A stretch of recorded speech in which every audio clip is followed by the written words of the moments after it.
నువ్వు ఇంట్లో పడుకొని పని చేయకపోతే ఎట్లయ్యా? గుర్తుపెట్టుకోవాలి, మీరందరూ కూడా ఏం తయారయ్యారంటే ఊరికే జీతాలు ఇస్తారా? పని చేయాలి కదా. ప్రతి ఒక్కసారి కేంద్రం రాష్ట్రం డబ్బులు ఇస్తుందా? ఏనయ్యా, మీరే పబ్లిక్ సెక్టర్లో ఉందని బెదిరిస్తా కూర్చుంటే ఎంతో పైన ప్రతి ఒక్కరు ఇదే మరి మీరు క్వశ్చన్స్ అడుగుతా ఉంటే అన్ని ఎందుకు లాభాలు ఉన్నాయి, ఇక్కడ నష్టం ఎందుకు వస్తా ఉంది? నేను కూడా 3 నెలలకు ఒకసారి రివ్యూ చేస్తున్నా.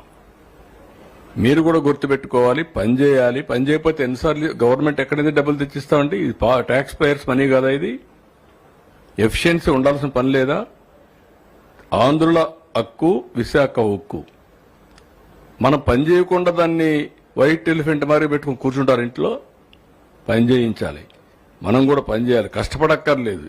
దాన్ని సిస్టమేటిక్గా రన్ చేసి ప్రొఫెషనల్గా రన్ చేస్తే అది వైబుల్ అవుతుంది ఆటోమేటిక్గా.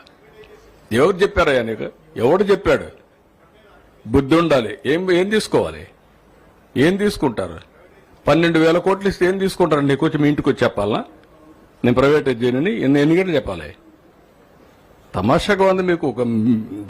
నేను కూడా చూస్తున్నాను, కొంతమందిని కావాలని ఏదో కలబెడతానే ఉండాలని కలబెడతా ఉంటారు. వాళ్ళకి ఏం పని లేదు. అందరం కలిసి కాపాడుకుంటామా లేదా అడుగుతున్నా. ఇప్పుడు చెప్పండి, కాపాడుకుంటాం కలిసి పోరాడతాం మన తెగలు. విశాఖపట్నం ఉక్కు